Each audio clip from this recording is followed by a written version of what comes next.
pitfalls. Getting involved, okay, pitfalls.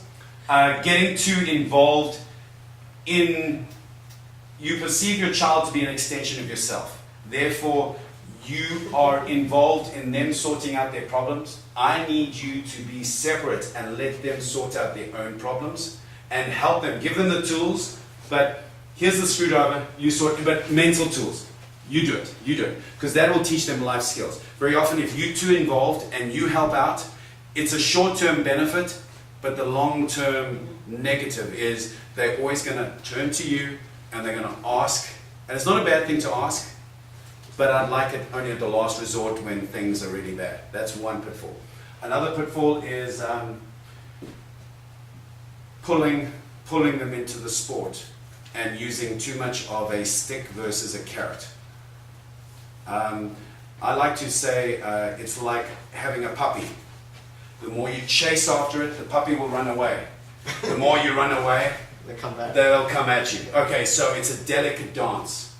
And so by doing a contrast of push and pull, you'll create good force in a positive direction versus having force or energy in a negative direction.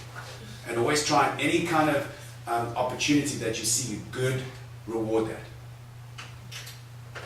You know, any good energy or any good thought or any good, try and reaffirm that and say that's a good idea. Another thing I want you to do is compliment their peers on behavior you think is very good. Why I say that? If I'm trying to verbalize it so nobody else understands, but very often if I'm, let's say, coaching Timmy, and I'm going to use this as an example. Timmy, you're playing very well and it's great, and in the clinic, and I do this sometimes, I'll say, oh Kevin, you're the volley master, awesome volley. Now Timmy is saying, oh, I want to be the volley master, you know, because I'm giving all the positives to Kevin. Now if I'm a parent and I got my daughter, and my daughter sometimes when she eats, sometimes has her mouth open when she was very small, and I'm trying to tell her that you must keep your mouth closed when you eat and not talk, I would say her friend Jen, wow, you've got such good manners. Look, you don't open your mouth when you talk and everything like that. That's amazing. You are such a lady. So I compliment somebody else's child, show someone positive, and even talk to somebody else saying, wow, that Jen has got such good manners. She talks with her mouth closed and she said thanks and please and thank you, but not realizing your child is here, but they are there and they're listening. Now that is indirect motivation. That is sometimes the best communication. Indirect, and that's good. But it's just learning to balance and learning to motivate. So look to see of opportunities of good role models in your environment and complement that. And it's amazing the power of that. That's a jewel, that's a gem. I didn't realize I forgot to tell you that.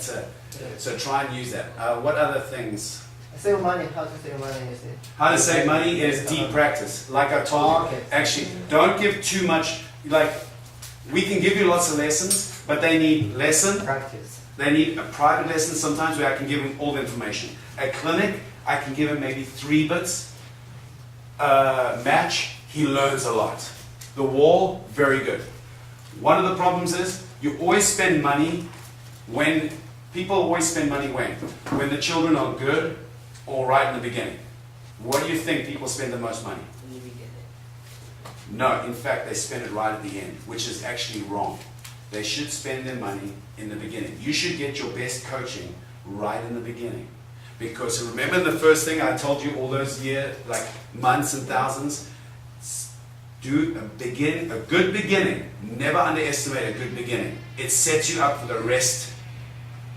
You can't, bad coaching in the beginning, unfortunately, will set you back so badly that it's tough to go back. You learn Shaolin martial arts for a year and a half. Then you go to a town that doesn't have Shaolin. Then you go, okay, let me do karate, maybe it'll help. It's a totally different discipline. You have to unlearn everything and learn karate, and it's totally opposite, and it doesn't work. And actually it's worse for you because you got all your old habits. You understand? So when you're learning a different coach and going to a different system, that's why it's so difficult moving from coach to coach and system to system. Yes. Recognize good coaching. How do you recognize it? There's a PDF I can give you. Sometimes, I not want to be biased or whatever, but sometimes the older coaches, who do you want coaching your son? Tiger Woods or Tiger Woods' coach? Tiger Woods coach. Tiger Woods' coach. Very often people assume celebrity is informed. But very often you ask Pete Sampras, what's a forehand grip? He can't tell you. But he's a very good player and nobody will beat him. Don't be careful. There's a difference between celebrity and the teacher. The teacher who you remember at school that taught you the most and you still remember her name or his name wasn't flashy, but they somehow just got you to do the work. Try and recognize those people. Try in school sometimes parents really try and make a good effort to find that teacher